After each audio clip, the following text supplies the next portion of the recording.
2026 신한은행 솔뱅크 KBO리그 시즌이 중반을 넘어가면서 각 팀들은 작은 변화 하나에도 치열하게 계산기를 두드리고 있습니다. 특히 롯데 자이언츠는 최근 중요한 선택을 내렸습니다. 부산 사직구장에서 열린 SSG 랜더스와의 맞대결을 앞두고 1군 엔트리에 큰 변화가 생긴 것입니다. 가장 눈길을 끈 부분은 바로 롯데의 주장 전준우가 다시 1군 무대에 돌아왔다는 점입니다. 반대로 올 시즌 팀에서 기대를 받았던 손호영은 1군 엔트리에서 제외됐습니다. 롯데 팬들에게 전준우의 이름은 단순한 베테랑 선수가 아닙니다. 오랜 시간 팀을 이끌어온 상징적인 존재이자 어려운 순간마다 중심을 잡아주는 캡틴입니다.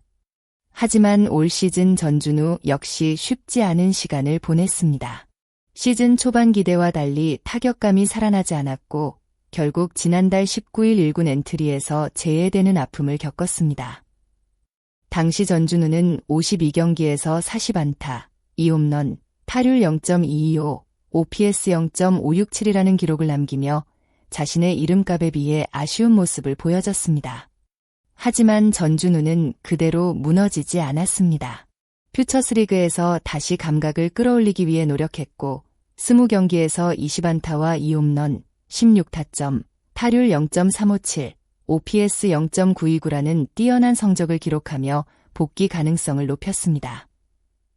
김태형 감독 역시 전준우의 상태를 계속 지켜보고 있었습니다.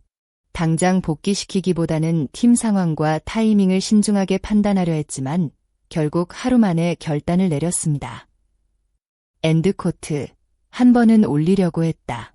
타이밍을 보고 있었다. 엔드코트. 김태형 감독의 이 말은 전준우의 복귀가 단순한 감정적인 선택이 아니라 팀 전력 강화를 위한 계산된 결정이었다는 것을 보여줍니다. 이번 엔트리 변화에서 또 하나의 핵심은 손호영의 제외입니다. 손호영은 롯데가 큰 기대를 걸었던 선수 중 한 명입니다. 트레이드를 통해 합류한 이후 뛰어난 운동 능력과 다양한 포지션 소화 능력을 보여주며 팬들에게 엔드코트, 복덩이 엔드코트라는 평가를 받기도 했습니다. 내야는 물론 외야 수비까지 가능하고 빠른 발을 활용해 경기 흐름을 바꿀 수 있는 선수라는 점은 분명한 장점이었습니다. 김태형 감독 역시 이런 활용성을 높게 평가하며 엔트리에 포함해왔습니다. 하지만 최근 경기에서는 기대했던 모습이 나오지 않았습니다. 최근 10경기 타율은 0.200에 머물렀고 올 시즌 전체 성적 역시 63경기 타율 0.214로 아쉬움을 남겼습니다. 결국 김태형 감독은 손호영의 부진에 대해 솔직한 반응을 보였습니다. 엔드코트, 호영이가 너무 못하네. 엔드코트. 짧은 한마디였지만 현재 상황에 대한 감독의 답답함이 그대로 느껴지는 말이었습니다.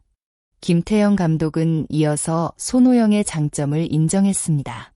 배트 스피드도 있고 내야와 외야 모두 가능하며 충분한 능력을 가진 선수라는 것입니다. 하지만 프로 무대에서는 가능성만으로는 부족합니다. 경기 결과로 보여줘야 하는 순간이 반드시 찾아옵니다. 이번 1군 제외가 손호영에게 좌절이 아니라 다시 자신을 돌아볼 수 있는 시간이 될 가능성도 있습니다. 롯데가 기대했던 선수인 만큼 퓨처스리그에서 타격 감각을 되찾고 다시 경쟁력을 보여줄 수 있을지 관심이 집중됩니다. 전준우는 1군 복귀와 동시에 선발 라인업에 이름을 올렸습니다. 롯데는 이날 경기에서 한태양, 고승민, 빅터 레이에스, 한동해, 나승엽, 전준우, 윤동해, 전민재, 손성빈으로 이어지는 라인업을 구성했습니다. 눈에 띄는 것은 전준우가 바로 중심 타선 경쟁에 합류했다는 점입니다. 물론 전준우에게도 해결해야 할 과제는 있습니다. 오랜 기간 좋은 모습을 보여줬던 베테랑 선수라도 경기 감각과 타이밍은 다시 맞춰야 합니다. 하지만 전준우가 가진 경험과 집중력은 롯데에게 큰 자산입니다. 특히 시즌이 길어질수록 젊은 선수들이 흔들릴 때 중심을 잡아줄 선수가 필요합니다. 전준우는 그 역할을 누구보다 잘 알고 있는 선수입니다. 타격 성적만으로 평가하기 어려운 부분도 있습니다. 경기 분위기를 읽는 능력, 후배 선수들에게 전달하는 경험, 위기 상황에서의 침착함은 숫자로 표현하기 어렵습니다. 롯데가 이번 전준우 복귀를 통해 얻고 싶은 것은 단순히 안타 몇 개가 아닐 것입니다. 팀 전체 분위기를 다시 끌어올리고 중요한 순간에 믿을 수 있는 존재를 추가하는 것이 이번 선택의 목적일 가능성이 높습니다. 이번 경기에서 또 하나 주목할 부분은 황성빈의 선발 제외입니다. 황성빈은 지난 19일 대구 삼성 라이온즈전에서 자신이 친 파울 타구에 왼쪽 종아리를 맞으면서 불편함을 느꼈습니다. 빠른 발과 적극적인 플레이가 장점인 황성빈에게 하체 부상은 결코 가볍게 볼 수 없는 문제입니다. 김태형 감독은 선수 보호 차원에서 황성빈을 이틀 연속 선발 라인업에서 제외했습니다. 하지만 완전히 전력에서 빠진 것은 아닙니다. 감독은 엔드코트, 오늘까지는 선발에서 뺀다. 하지만 대주자는 될 것 같다 엔드코트, 고 밝혔습니다. 이 부분은 롯데가 황성빈의 상태를 조심스럽게 관리하면서도 경기 후반 활용 가능성을 열어둔 것으로 볼 수 있습니다. 황성빈은 단순한 주자가 아닙니다. 경기 후반 상대 투수와 수비를 흔들 수 있는 특별한 능력을 가지고 있습니다. 한 점이 중요한 순간 그의 빠른 발은 경기 흐름을 바꿀 수 있는 무기가 됩니다.